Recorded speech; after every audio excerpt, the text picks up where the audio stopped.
Sliming got the slime. Wake up, it's 11:11. Your angels are calling for you. Be brave now. You got obstacles. Put on your crown. You got things to do. Don't fear against the waves. The frequencies leveling around you. It's evident the universe has chosen. Meditate to his name. Show him love. Glorify what he has done for you. Stay in tune with yourself. Stay in tune with yourself. Stay in tune with yourself. Stay in tune with yourself. Shalom, shalom, shalom. Great rising kings and queens. We're back with a new YouTube video. So I wanted to start off with our title. This is about lucid dreaming. And what I mean about lucid dreaming, what is that? So I wanted to start off and say lucid dreaming is when you could either be daydreaming or naturally sleeping and your mind is like projecting outside of your body, where you feel like you're not in this realm any longer. You're in a different realm, like traveling through portals, etc. So I wanted to share off this type of YouTube topic because I've experienced lucid dreaming, and I've been experiencing this type of lucid dreaming since I was really young. So now, knowing and growing into my spiritual awakening journey, I'm learning what that was, because before I just thought I vividly dreamed and I just had like a super, big imagination, as every child does. But as I got older, dreams started to become more realistic, and I couldn't deny the fact that these dreams were kind of giving me points about the life that I was living in the actual days of reality. So let's start off with my childhood dreams. Basically, with my childhood dreams, I used to, dream like scary things, like falling off a roof, or seeing huge amount of water, and I'm like telling myself like, don't fall in that water, and I fall in the water and I think I'm drowning. But of course I don't drown. I wake up before that incident. Or just scary dreams, but like horrible scary dreams after you watch a scary movie. So that's kind of the dreams I had when I was younger. It happened almost every night. I dream every night, always. I was very happy, lively kind of child, really in tune, didn't know, but really in tune with like my dreams, because I remember them, especially the ones where I thought I was dying. So, growing up, I started understanding dreams were current, is a normal thing for me. I would like talk about them with my family and friends, stuff like that, and my friends are into dreams, regular things that happen to you and while you sleep. But as I got older, dreams like going through situations.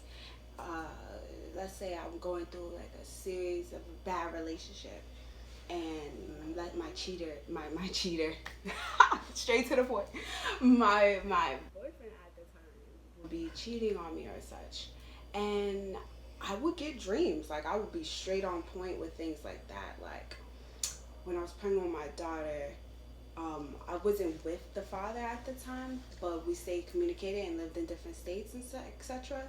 And I used to I couldn't even say it was a dream because it looked like a vision to me. I would literally see myself in this dream, peeping through his apartment, right? And then I could see him sitting on the couch, and I hear someone coming out down the hallway, and surprisingly, it was his first child's mother, and she was coming out with the daughter like, oh, I'm giving her a bath or whatever. And that dream was so like regular, I had to take it as for what it was. And speeding up on, after I gave birth and stuff, I did find out that she was living with him while I was out of state, and it was just messy. So that dream was a warning dream. I had to take that as something more than just a dream. It was literally my new reality. So moving on up to where dealing with dreams, I would also like have warning dreams where my mother told me one time that I warned her about my sister's birth. And she basically had a near death experience giving birth to my sister. And she said that I came up to her and told her that, Mom, I see you, I see lots of blood and stuff like that. And I pointed to her baby, the belly and stuff like that. And this is me as a child, like coming up to my mom and telling her my fear of a dream. And sure enough, dream was my sister. It was a complicated birth, but she is well now. She's 18 now. God bless her. But it was a serious event that I experienced with my mom, and she listened to me. you know um so it's like these dreams, they all totaled up to something that happened in my reality.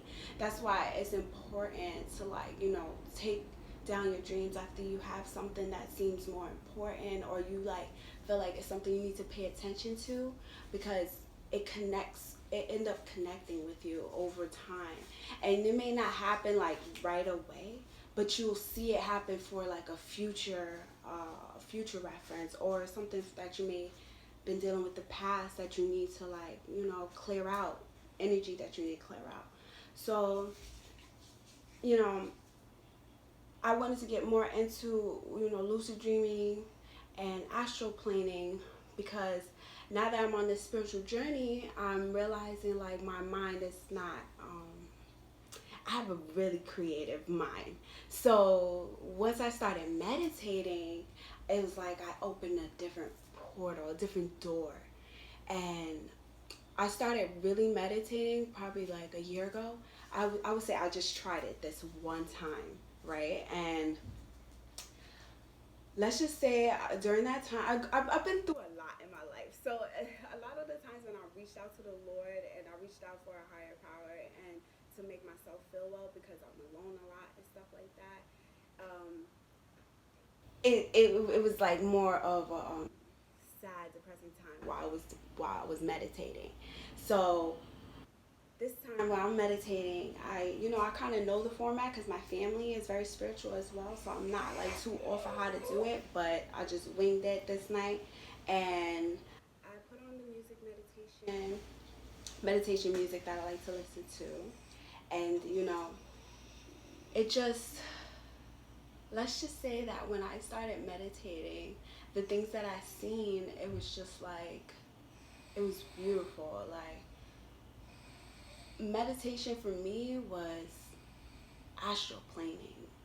And I say this because when I dream, it kind of feel the same way. Like, you're there, but you can't like feel around you, or you can't speak. You just know that you're in this realm of energy. So meditating for me was like seeing beautiful mountains, seeing different worlds and planets. It was just like colors were like bright and more brighter than I see in the natural world. We're not talking about human forms or nothing. We're just talking about like landscapes and objects, and sometimes just different figures that I might not understand. And just during this meditation time, I guess it was meant for me to see nothing but beautiful things, because I cried. Like, I cried from seeing all the beautiful things that I've seen. And I just felt like this overwhelming feeling of love. And it was just like a confirmation. And, from that start, I'm sure I started moving on in life like in a better way, because that's like months later I was really deep into my spiritual awakening. You understand? And, you know, going back to when I was pregnant, and when I was pregnant, it was super important because I was like astroplaning to planets where it just was really different. Really different as in, you know, not what we're usually not what we usually look at and see on this earth. So I would astral plane while dreaming. I would feel like I'm traveling outer space. This is how it felt when I used to dream while I was pregnant. Because you know when you're pregnant, you dream even more. Like you have more hormones, etc. At this time, so you're like more accessible to energies and being open. So I would literally dream that I was traveling out of this world. At first, it would feel like I was in something, I was in something traveling out. And I would land on, I guess I could say a planet, a portal, a realm, whatever we want to call it. I would be in this area. I know I was no longer on Earth because it was like, I would call this place like the planet of death. I feel like it was the most scariest thing I ever seen in lucid dreaming because it was everything I was afraid of. I could say some of the things that I seen on Death Planet, you know, zombies. Um, the area, it has buildings, but it's all like decay and it's all like abandoned. And in this place, it's strictly survival. Like, and I know it's a place because I've traveled there many times. Now I traveled there many times to the point where I can now familiarize with certain things. Like when I first visit this planet, I was afraid of the zombies. Like it was instinct that I was trying to like get away from zombies. This might sound crazy to you, but it was the truth. And now, progressing because I visited more often, that's not my worries anymore. I'm not even afraid of the zombies anymore. And on this planet, I'm more aware of the vegetation that's around there and the different kind of creatures that I see there. And I've noticed like different parts of my dream, like I guess the object that I was in, like I know where it is. Like it has like different rooms because I travel in it, and sometimes it'll have different places like schools in this object. It'll have schools. It'll have a room where I would see people coming in and out, and it's really hard to explain because I've experienced it a lot, but to me it's real. When I go there, to me it's real. I know what I have to do. I have to survive. I can't put my guard down. But I've realized that now that I'm learning from this planet, like I know it. Like and with the people that are there, I never know the people. We never talk communicating wise. It's like more like within the mind where we communicate, and we kind of like have each other back in this realm. So when I started meditating, it was like I was able to travel past that kind of planet, past that kind of realm. I was able to see more beautiful things, beautiful planets, places where everything is pink and flourishing and just gorgeous, and you would never expect this. Everything was like crystallized. The ocean looked like glass. Like everything was just magnificently, if I made that word up, beautiful. And for me, meditation was just like an escape of happiness, joy, and lucid dreaming was the first beginning stage of it for me. So I just was able to continue to grow and adapt to my surroundings with this. Is it scary? Not for me anymore because I understand what this is and why I have to travel sometimes. It's just part of my spiritual awakening, and people shouldn't fear things that they don't know. You should be very open to it and wanting to learn from it. So from this experience, you guys, I wanted to let you know to don't be afraid to practice and to take time and to understand yourself, because once you understand yourself and what you're meant to do on this planet, you'll feel so much like relieved, and you'll feel so much centered. Now, people may try to call us crazy, but we're not crazy. You're just open-minded and you're more in tune with yourself. And I'm gonna end that video with that lovely message. And I know you see my beautiful backdrop. And this was a special gift from my favorite YouTube channel, Bite Black Intelligence, Truthfully Educated. Okay, you guys, I'm gonna leave his link below so you can also subscribe and follow his YouTube videos. But man, this backdrop, right? Gorgeous. Thank you so much, Black Intelligence, Truthfully Educated. Let's get it together. All right, shalom, guys. Have a great night and meditate and manifest. I love you. Have a good night. Bye.